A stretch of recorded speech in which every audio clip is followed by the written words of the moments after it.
హైదరాబాద్ మాసబ్ ట్యాంక్లో ఉన్న SBI building ఆవరణలో బీఓఐకు చెందిన 200 మంది ఉద్యోగులు సమ్మెలో పాల్గొన్నారు.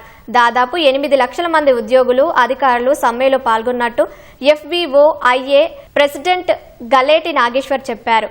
తమ డిమాండ్లను, సమస్యలను ఆర్థిక మంత్రి నిర్మలా సీతారామన్ పరిష్కరిస్తామని చెప్పడంతో అప్పుడు చేస్తున్న ఆందోళనను విరమించామని తెలిపారు. డిజిటల్ బ్యాంకింగ్ సేవలు అందుబాటులో ఉన్న ప్రస్తుత పరిస్థితుల్లో 2 శనివారాలు సెలవు ఇవ్వడం వినియోగదారులకు ఎలాంటి ఇబ్బందులు ఉండవని నాగేశ్వర్ స్పష్టం చేశారు.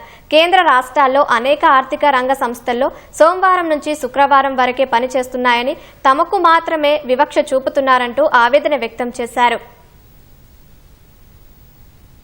2023లో అగైన్ వేజ్ సెటిల్మెంట్ ఎంఓయూ సంతకం పెడుతున్నప్పుడు మేము ప్రధానంగా డిమాండ్ చేసింది ఏంటంటే సాలరీ రివిజన్ తో పాటు 5 డే బ్యాంకింగ్ అనేది కంపల్సరీ ఇంప్లిమెంట్ చేయాలని చెప్పేసి మేము చాలా ఫోర్స్ చేయడం జరిగింది. అప్పుడు respected financial minister Nirmala Sitharaman గారు మరియు ఫోన్ చేసి ఐబీఐ చైర్మన్ కి హామీ ఇవ్వడం జరిగింది. మేము రెడీగా ఉన్నాము 5 డే బ్యాంకింగ్ ఇంప్లిమెంట్ చేయడానికి, మీరు ఎందుకు ఇంకా ఎంఓయూ మీద సంతకం తీసుకోలేకపోతున్నారు యూపీ నుంచి అని చెప్పేసి. Then we sign. ఆ రోజు నుంచి ఈ రోజు వరకు ప్రభుత్వం తరపు నుంచి ఏమాత్రము there is no response from the government. 3 సార్లు కన్సలేషన్ మీటింగ్ జరగడం జరిగింది. లాస్ట్ 23వ తారీఖు నాడు కూడా ఐబీఐ తోటి అవర్ యూపీ లీడర్స్ కూర్చొని సమావేశం అయినారు. అయినప్పటికీ కూడా పాజిటివ్ రిజల్ట్ లేనందువల్ల ఈ స్ట్రైక్ అనివార్యం అయినది. అందుకే మేము ఇవాళ ఈ రోజు స్ట్రైక్ లో మేము పాల్గొంటున్నాము.